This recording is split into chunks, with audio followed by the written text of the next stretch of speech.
세계적인 마술사 데이빗 카퍼필드가 자유의 여신상을 없애는 마술을 보여주겠다고 장담을 했습니다. 그리고 그 마술이 실패할 거라고 생각하는 사람들을 직접 초청했고 심지어 방송에 생중계까지 하게 되었습니다. 아무리 카퍼필드라고 하더라도 자유의 여신상을 없애는 것은 말이 안 되는 이야기처럼 보였습니다. 드디어 약속한 당일 자유의 여신상이 있는 그 섬 앞에 특별한 수중 무대가 설치되었습니다. 그리고 자유의 여신상을 가릴 만한 초대형 커튼이 준비되었습니다. 그 초대형 커튼으로 자유의 여신상을 가리고 그 앞에서 카퍼필드가 잠시 쇼를 하다가 사람들 앞에서 커튼을 틔우는 순간 정말 자유의 여신상이 사라져 버렸습니다. 놀라운 마술이었습니다. 분명히 눈앞에 있던 자유의 여신상이 사라졌기 때문입니다. 그러나 사실 자유의 여신상이 사라진 것이 아니었습니다. 쇼를 하는 동안에 무대를 아주 서서히 조금씩 이동을 해갖고 커튼을 치는 순간에는 자유의 여신상이 없는 수평선이 보이는 곳으로 이동을 해놨던 것입니다. 그래서 더 놀라운 것은 사람들이 그 커튼에만 너무 깊이 집중해 있던 탓에 그 커튼을 옮겨서 옆에 자유의 여신상이 보였는데도 단 한 사람도 그 자유의 여신상을 보지 못했다는 사실입니다. 커튼에만 집중했던 거예요.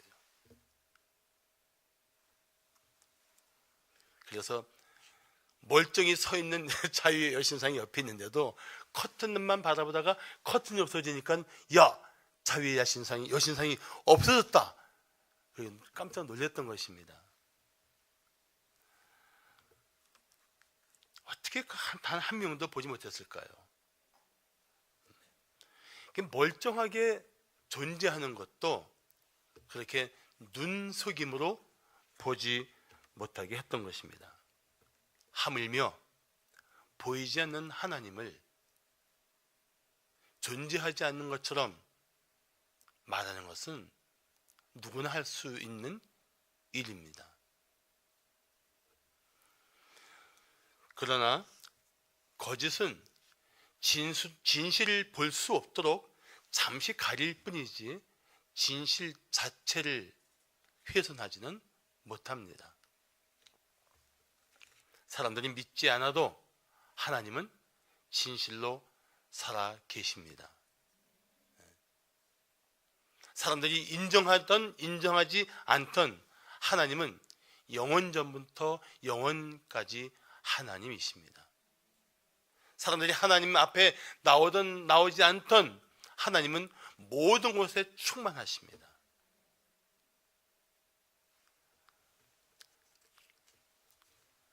비록 먹구름에 가려 보이지 않아도 태양이 엄연히 존재하는 것처럼 말입니다. 그러나 먹구름이 사라지면 태양을 다시 볼 수 있는 것처럼 사람들의 눈을 가린 영적 먹구름을 거둔다면 누구든지 엄연히 살아계시고 참되신 하나님 앞으로 나올 수가 있습니다. 그래서 하나님은 하나님과 사람들을 가로막고 있는 이 영적인 먹구름을 제거하고 사람들이 마침내 하나님께 돌아오기를 원하시고 계십니다. 그래서 그러한 일들을 위해 하나님은 놀라운 계획을 가지셨고 그 계획을 이루셨습니다. 그리고 그 계획을 이루신 후에는 그것을 선물처럼 사람들에게 주기를 원하고 계십니다. 저는 오늘 그 하나님의 선물을 여러분에게 전하고자 하는 것입니다. 자, 하나님의 선물을 받기 전에 알아야 할 사실이 있습니다. 하나님의 선물을 받기 전에 알아야 할 사실. 첫째는 인간의 비극적 실상을 알아야 합니다. 인간의 비극적 실상.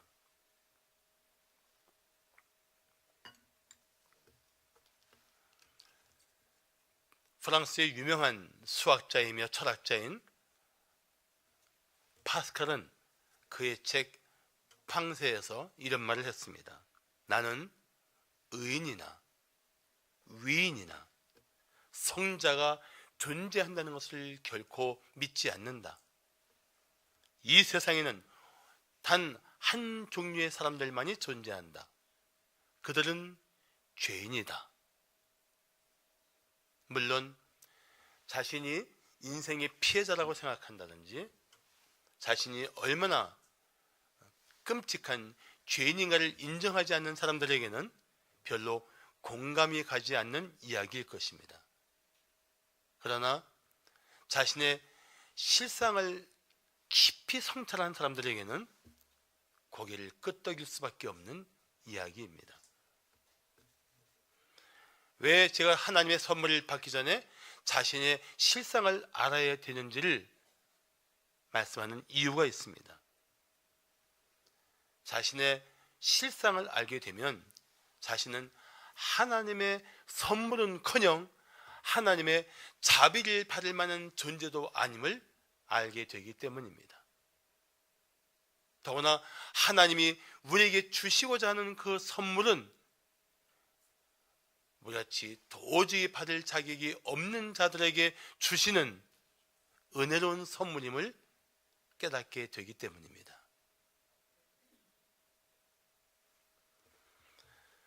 오늘 본문 1절은 우리들의 실상을 이렇게 말씀합니다. 허물과 죄로 죽었던 존재. 하나님을 만나기 전에 우리의 실상은 어떤 존재였느냐? 허물과 죄로 죽었던 존재라는 것입니다. 자, 여기서 허물이라는 말은 올바른 길을 벗어난 것을 말합니다. 다시 말하면 하지 말라는 것을 굳이 하고 있는 것입니다. 죄는 표적에 맞추지 못했다, 표적에 도달하지 못했다, 곧 하라는 것을 하지 못하는 상태를 말합니다. 더 간단하게 말씀드린다면 하나님 없이 살아가는 사람들의 특징 중에 실상 중에 하나가 하라는 것은 하지 않고 하지 말라는 것은 굳이 하고 있다는 것입니다. 어떤 분이 아들을 키우면서 하도 말씀을 부리니까 그렇게 속에서 열분이 나서 말을 했답니다. 너는 어떻게 그렇게 하라는 것은 하지 않고 하지 말라는 것만 골라가면서 하니? 그런데 그 마음속에 갑자기 그런 생각이 퍼뜩 들더랍니다. 내가 그렇게 살고 있구나. 내 자녀의 문제가 아니라 내가 하나님 없이 하나님이 미워하는 일만, 하나님이 싫어하는 일만 골라가면서 살고 있구나. 죄는 허물과 죄라고 둘 말씀하는 이유는 우리가 하나님이 하라는 것은 하지 않고 하지 말라는 것은 하고 있기 때문에 그렇습니다. 더 구체적으로 말씀한다면 하나님은 우리에게 원수까지 사랑하라고 말씀하셨는데 우리는 그렇게 사랑하지 않습니다. 사랑할 수 없다고 고집부립니다. 하나님은 우리에게 미워하지 말라고 말씀하시는데 우리는 그 미움을 좀처럼 이겨내지 못합니다. 미움의 노예가 돼요. 단순한 미움이 아니라 상대방을 향한 내 마음의 깊은 곳에 살의까지 있단 말이죠. 이게 허물과 죄입니다. 우리 실상이 그렇다는 것입니다. 그래서 이 죄 때문에 죽었던이라는 표현은 하나님으로부터 단절되었다는 뜻입니다. 영적인 단절, 이것을 우리는 영적 죽음이라고 말합니다. 하나님 없는 것이 그냥 하나님 없어도 그럭저럭 살 수 있는 삶이 아니고, 그 실상을 깊이 들어가 보면 하나님으로부터 영적으로 단절된 채 하나님과 전혀 상관없는 죄악된 생활을 살고 있다는 뜻입니다. 그게 우리의 실상입니다. 그래서 이사야 59장 2절을 말씀하기를, 오직 너희 죄악이 너희와 너희 하나님 사이를 갈라놓았고 너희 죄가 그의 얼굴을 가리워서 너희에게서 듣지 않으시게 한다고 말씀하고 있습니다. 죄로 말미암아 하나님과 분리된 인생이, 하나님을 찾아도 찾을 수 없고 만나고 싶어도 만날 수 없고 하나님의 도움을 구해도 도움을 받을 수 없는 이 영적인 죽음의 상태에 있다고 성경은 우리의 실상을 분명하게 말씀하고 있습니다. 자, 우리 실상은 또 어떤 실상일까요? 2절에 보시면, 그때 너희는 그 가운데서 행하며 이 세상 풍조를 따르고 공중의 권세 잡은 자를 따랐으니 곧 지금 불순종의 아들들 가운데서 역사하는 영이라고 말씀합니다. 뭘 따랐다고요? 세상 풍조를 따르고 공중의 권세 잡은 자, 사탄을 따랐다는 것입니다. 사람들이 하나님을 인정하지 않고 사는 순간 본인들은 이 세상의 악한 풍조에 휩쓸려 살고 있습니다. 휩쓸린 채 둥둥 떠다니는 영적인 표류자입니다. 자기가 방향을 틀고 싶어도 틀 수 없고 헤어나오고 싶어도 나올 수 없이 그 부유층처럼 그냥 물 위에 떠 있는 표류자라는 것입니다. 사람들은 사탄을 인정하는 것이 우스꽝스럽다고까지 생각하는 이들이 있습니다. 그래서 나는 하나님도 믿지 않고 사탄도 믿지 않는다라고 아주 호언장담을 하는 분도 있습니다. 그런데 그것은 이미 사탄에게 속고 있는 것입니다. 온 세상 인류는 둘 중에 하나입니다. 하나님께 속해 있던가 사탄에게 속해 있던가, 이 둘 사이에 어중쩡한 회색지대는 없습니다.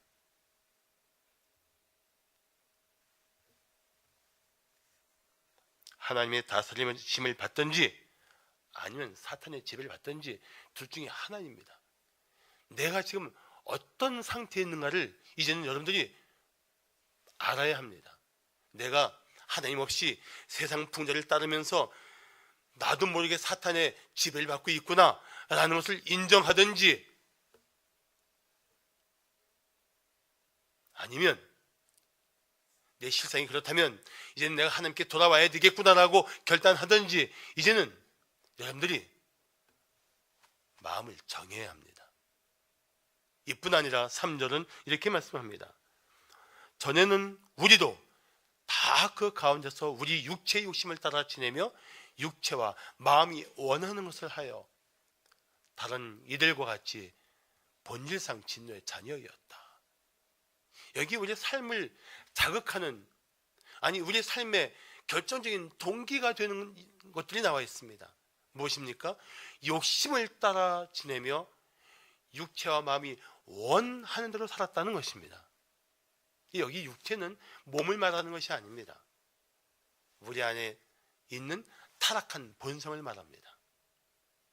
그 타락한 생각대로 욕심을 부리며 살고 있는 것입니다.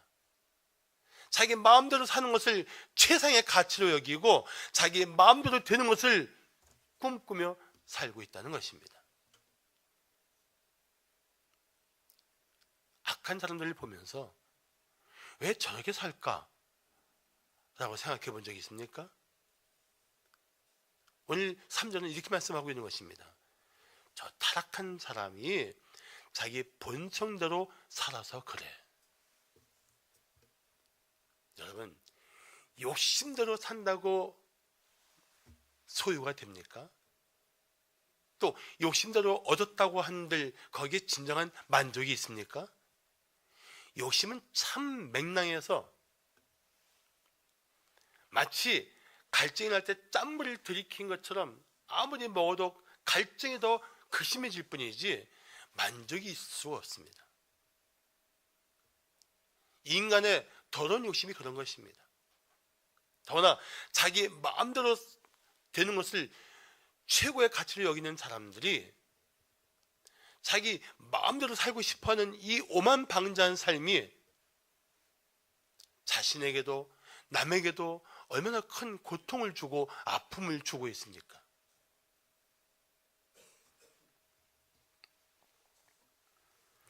본질상 진노의 자녀라는 말에 우리는 쉽게 넘어갈 수 있지만 이건 무시무시한 말입니다. 너희가 욕심대로 살다가 네 마음대로 살다가 그 결과는 하나님의 진노에 던져지는 끔찍한 마지막을 맞이할 거야, 이런 뜻입니다. 왜 이런 경고가 필요합니까? 왜 이런 경고를 하나님 말씀하십니까? 그 죄에서 돌이키기 위한 것입니다. 부모가 엄하게 경고하는 것이 벌을 주기 위한 것입니까? 아닙니다. 그 죄에서 돌이키게 하기 위한 것입니다. 죄의 결과가 끔찍할수록 경고는 더 강력한 법입니다. 교회가 아니면 이런 우리의 비참하고 비극적인 실상을 말해줄 곳이 없습니다. 세상은 점점 더 우리를 부추깁니다. 네 욕심이 뭐야? 그걸 이루는 것이 성공이라고 부추깁니다. 네 마음 나는 대로 하라고 말합니다. 교회가 아니면 이것이 바로 타락한 증거요, 우리의 삶을 비참하게 만드는 원인이라는 것을 아무도 말해주지 않습니다. 오직 교회만이, 오직 하나님의 진리 안에서만이 하나님 없는 인생의 비참한 실상을 밝혀주고 있는 것입니다.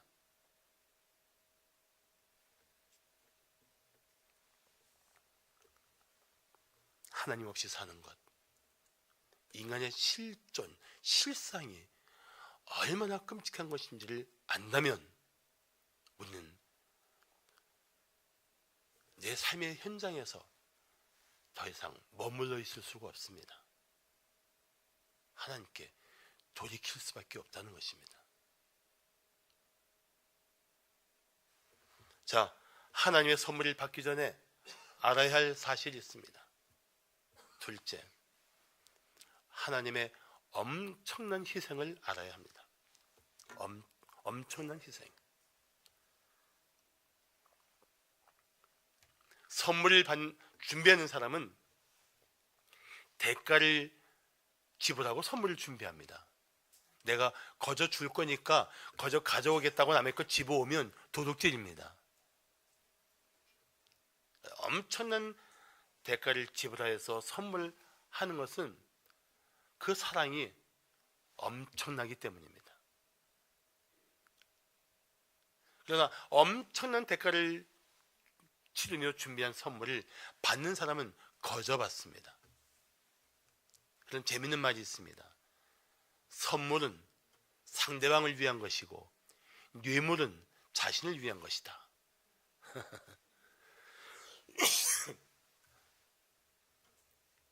하나님이 그런 비참한 존재인 우리에게 선물을 주시기 위해서 엄청난 희생을 하셨어요. 허물과 죄로 죽어 있는 존재를 위해서, 세상 풍조를 따라서 인생의 표류자가 된 우리를 위해서, 자기의 더러운 욕심을 따라 살기 위해서 눈이 시뻘건 채 오직 이 땅의 것들을 향해서 몸과 마음을 던진 채 허덕이는 인생들을 위해서 하나님이 상상할 수 없는 희생을 하셨습니다. 우리를 그 비참한 죄의 자리에서 건져주기 위해서 하나님이 희생하셨습니다. 오늘 본문 4절은 이렇게 말씀합니다. 긍휼이 풍성하신 하나님이 우리를 사랑하신 그 큰 사랑을 인하여, 여기에 하나님에 대한 두 가지 분명한 사실이 나옵니다. 긍휼이 풍성하신 하나님, 큰 사랑으로 우리를 사랑하신 하나님. 4절은 하나님이 긍휼이 풍성하신 하나님이시며 우리를 무한히 사랑하시는 하나님이라고 말씀하고 있습니다. 긍휼이 무엇입니까? 도저히 불쌍히 여길 만한 가치도 없는 자를 불쌍히 여기는 것입니다. 이 큰 사랑이 어떤 사랑입니까? 위대한 사랑인데 도저히 사랑할 가치가 없는 존재를 조건 없이 사랑하는 것입니다. 하나님이 그런 비참한 존재를 그렇게 긍휼히 여기시고 그렇게 사랑하십니다. 아마 정말 나의 실상을 안다면 다 도망갈 그 자리에서 그래도 나는 너를 사랑한다고 다가올 분은 하나님밖에 없다는 의미입니다. 그게 하나님의 사랑이에요. 다 나를 향하여 손가락질을 하며 저 인간은 죽어 마땅하다고 말하면서 아무도 긍휼히 여기지 못하고 잔인한 마음으로 우리를 정죄할 때에도 온몸을 던져 나를 감싸주며 아니야, 내가 긍휼히 여기는 인생이야 라고 품어줄 분이 오직 하나님 한 분이라는 뜻입니다. 하나님.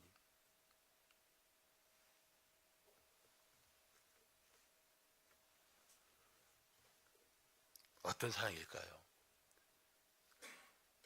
그 풍성한 긍휼과 그 큰 사랑으로 우리를 위해서 하나님이 치르신 그 엄청난 대가가 무엇일까요? 사도 요한은 이렇게 말했습니다. 사랑은 여기 있으니 우리가 하나님을 사랑한 것이 아니요 하나님이 우리를 사랑하사 우리 죄를 속하기 위하여 화목 제물로 그 아들을 보내셨다.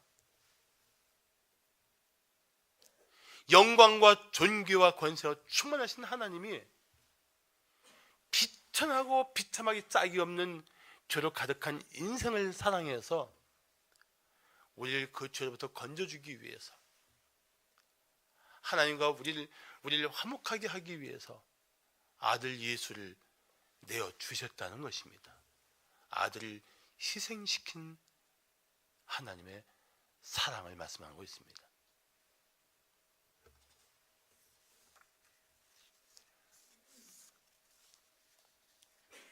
정말 이해할 수 없는 사랑입니다.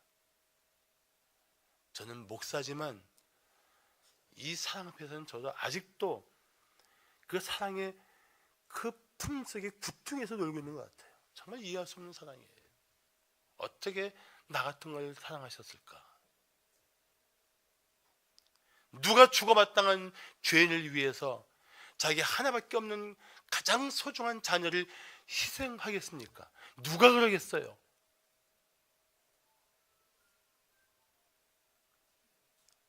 아무도 그럴 사람 없을 것입니다. 사도 바울도 이렇게 말했습니다. 우리가 아직 죄인 되었을 때에 그리스도께서 우리를 위하여 죽으심으로 하나님께서 우리에 대한 자기 사랑을 확증하셨다. 우리가 아직 죄인 되었을 때, 우리가 좀 하나님이 좋아할 만한 조건을 갖췄을 때가 아니에요. 여전히 그 죄에 빠져 살고 있을 때 하나님께서 예수를 보내주시고 그 예수님이 우리를 위해 죽으심으로 하나님께서 우리에 대한 사랑을 확증하셨다는 것입니다. 세상이 조롱하는 십자가가 다름 아닌 하나님의 사랑의 증거라는 것입니다. 사람들이 거들떠보지도 않았던 십자가가, 사람들이 무시했던 십자가가 바로 나 같은 죄인을 구원하기 위한 하나님의 희생의 증거라는 것입니다. 누가 그 십자가를 귀하게 여겼어요? 누가 그 십자가 때문에 와, 하나님 나를 이렇게까지 사랑하셨단 말인가 하고 감동했습니까? 아무도 하지 않았습니다. 그런데 그 십자가가 나를 사랑하신 하나님의 사랑의 증거라니,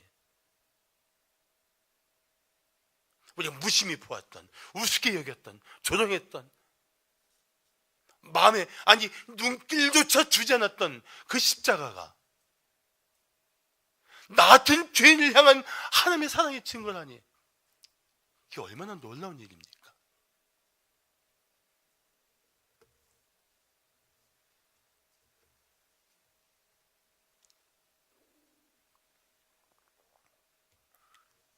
그래서 5절은 이렇게 말씀합니다. 허물로 죽은 우리를 그리스도와 함께 살리셨고 너희는 은혜로 구원을 받은 것이다. 허물과 죄로 죽었던 우리를 살리셨어요. 그 죽음의 자리에서 살려주셨어요. 은혜였단 말이죠. 예수를 믿고 구원받는 것은 단순히 이전보다 더 나은 존재가 되는 게 아닙니다.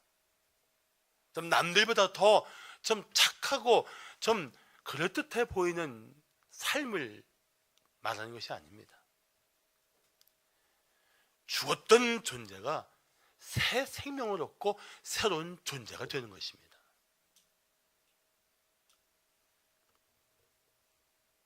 더구나 새로운 존재로 끝나는 것이 아니라 새로운 소망을 주십니다. 오늘 보면 6절을 보시면 또 함께 일으키사 그리스도 예수 안에서 함께 하늘에 앉히시니,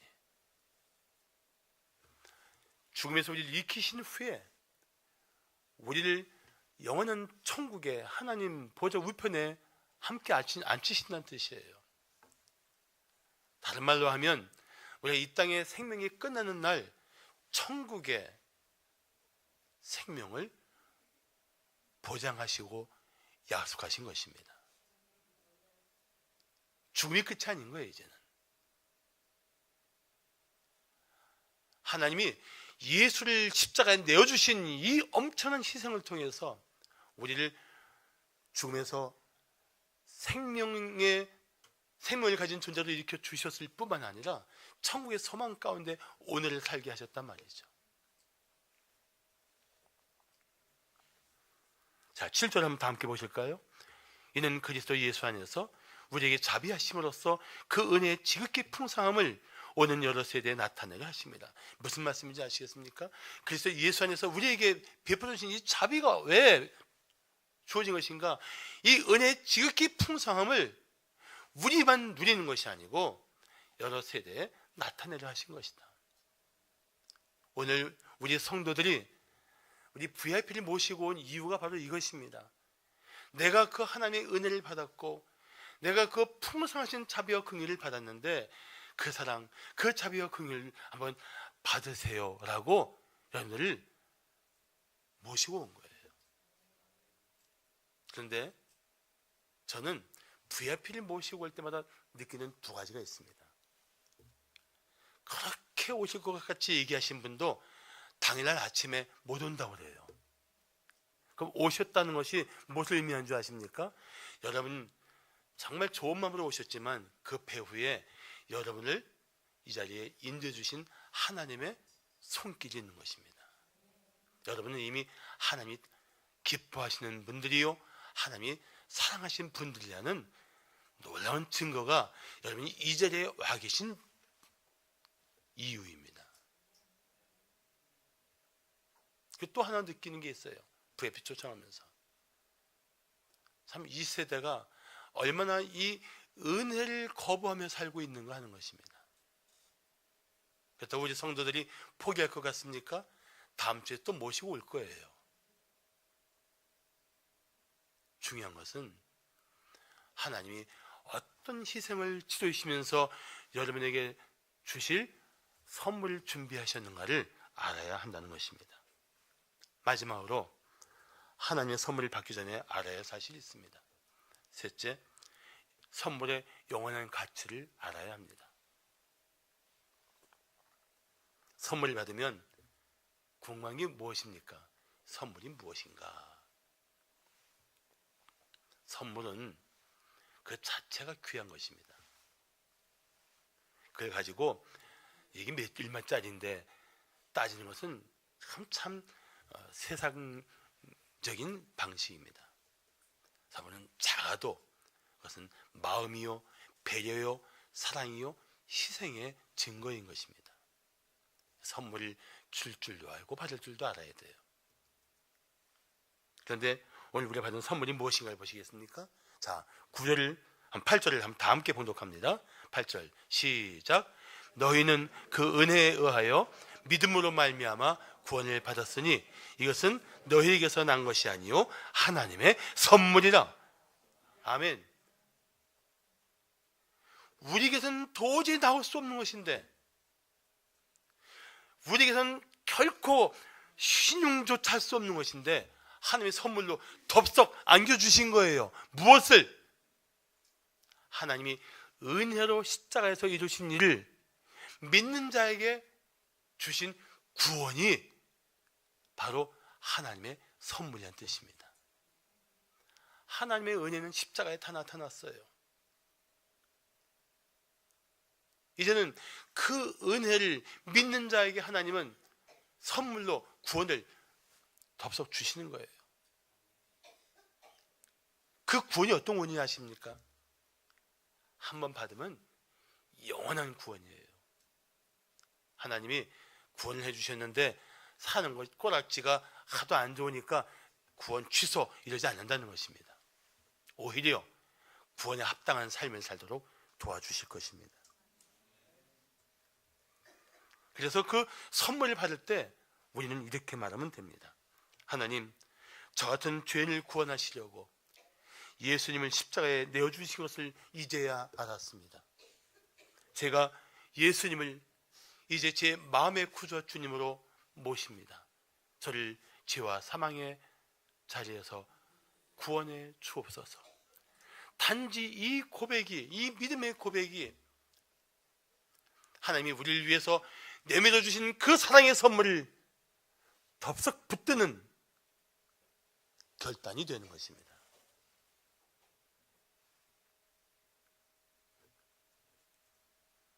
여러분들이 잘 아시는 아주 유명한 성경 구절인 요한복음 3장 16절은 이렇게 말씀합니다. 하나님이 세상을 이처럼 사랑하사 독생자를 주셨으니 이는 그를 믿는 자마다 멸망하지 않고 영생을 얻게 하려 합니다.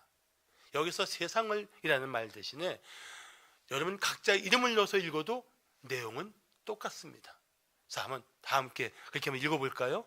세상을 대신에 자기 이름을 넣어서 읽는 것입니다. 다 같이 하면 시작. 하나님이 안용어를 이처럼 사랑하사 독생자를 주셨으니 이는 그를 믿는 자마다 멸망하지 않고 영생을 얻게 하려 합니다. 아멘. 하나님은 당신이 하나님 없이 살다가 죄 가운데 빠져 살다가 멸망하는 것을 결코 원하지 않습니다. 결코 기뻐하지도 않습니다. 오히려 간절한 마음으로 예수를 믿고 영생을 얻기를 원하고 계십니다. 그게 하나님의 심정이에요. 여기에는 인간이 자랑할 선행이나 의는 결코 자리 잡을 수 없습니다. 전적인 은혜이기 때문입니다. 그래서 9절을 말씀하기를 이는 행위에서 난 것이 아니니 이는 누구든지 자랑하지 못하게 하려 함이라고 말씀합니다. 자, 아까 우리 인간의 실상을 생각했었죠. 허물과 죄로 죽었던 존재, 허물과 죄로 하나님과 분리된 존재, 세상 풍조를 따르며 사탄에게 지배받는 존재, 그리고 타락한 욕심과 자기 마음대로 살려고 버둥거리는 존재. 그런데 이 선물을 받으면 이 세 가지가 다 완전히 새로워지는 거예요. 허물과 죄로 죽었던 존재가 이제는 하나님과 생명의 연합을 이룹니다. 세상 풍조를 따르며 공중의 권세 잡은 사탄의 지배를 받던 우리가 하나님의 다스림을 받는 거룩한 백성이 됩니다. 타락한 본성을 따라 살며 자기 마음대로 살려고 버둥거리는 인생이 성령을 따라 살아가는 거룩한 존재가 됩니다. 그것이 선물이 주는 영원한 가치예요. 선물을 소유한 자들에게 주시는 하나님의 은혜인 것입니다. 그뿐 아니라 10절에는 놀라운 약속을 주고 있습니다. 우리는 그가 만드신 바라. 이 말씀은 이렇게 말하는 것이 더 쉽게 이해할 수 있습니다. 우리는 하나님이 빚어가시는 작품이다. 전에는 내가 내 마음대로 인생을 살고 싶어서 몸부림치다가 내 인생을 엉망진창으로 만들었었는데, 전에는 내 그 허접한 욕심과 미련한 생각을 따라 살려고 버둥거리며 내 인생을 너덜너덜한 조각으로 만들었었는데, 하나님이 나를 새로운 작품으로 빚어가신다는 거예요. 하나님의 명작을 이루신다는 거예요. 그러면서 이렇게 말씀합니다. 그리스도 예수 안에서 선한 일을 위하여 지으심을 받은 자니 이 일은 하나님이 전에 예비하사 우리도 그 가운데서 행하게 하려 하심이니라. 이제는 하나님이 기뻐하시는 선한 일을 할 수 있는 새로운 능력으로 오늘을 살게 하시는 것, 여기에 구원의 영원한 가치가 있는 것입니다.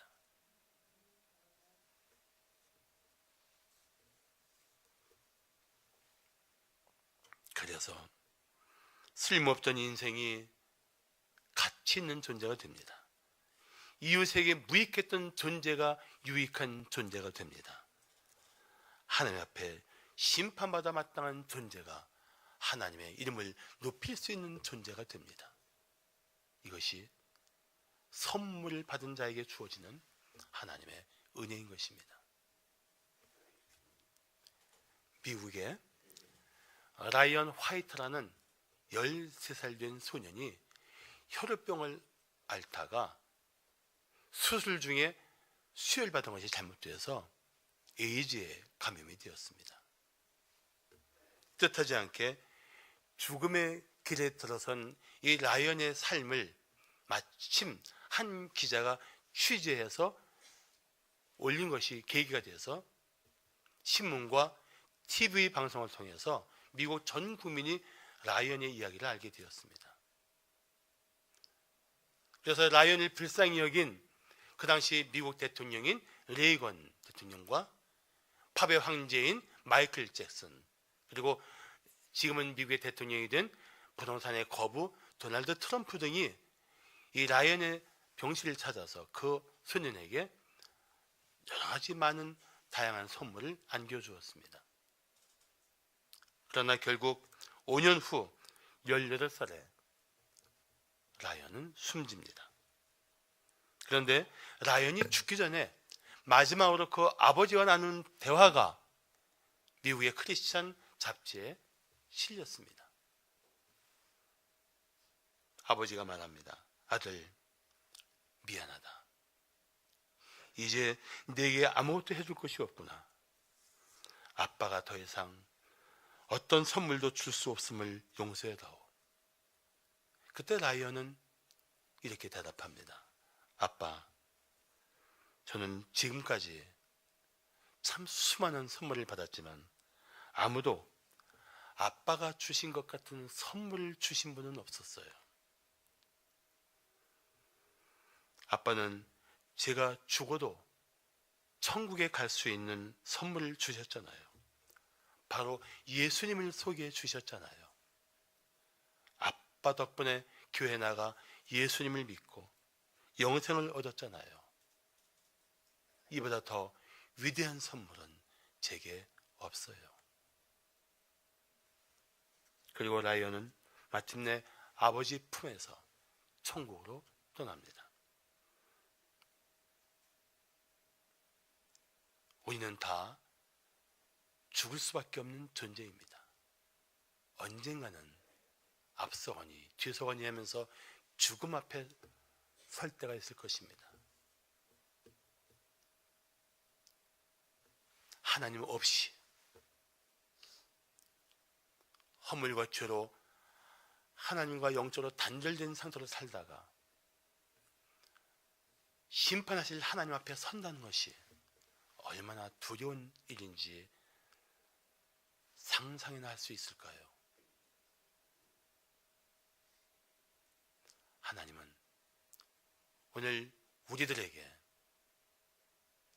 그 모든 비참한 삶의 자리를 털고 일어나 하나님이 내미는 그 구원의 손을 덥석 붙들고 죽음에서 생명으로, 절망에서 소망의 자리로 일어나기를 원하십니다. 하나님은 오늘 이 선물을 여러분들에게 아낌없이 주시고 싶어 하십니다.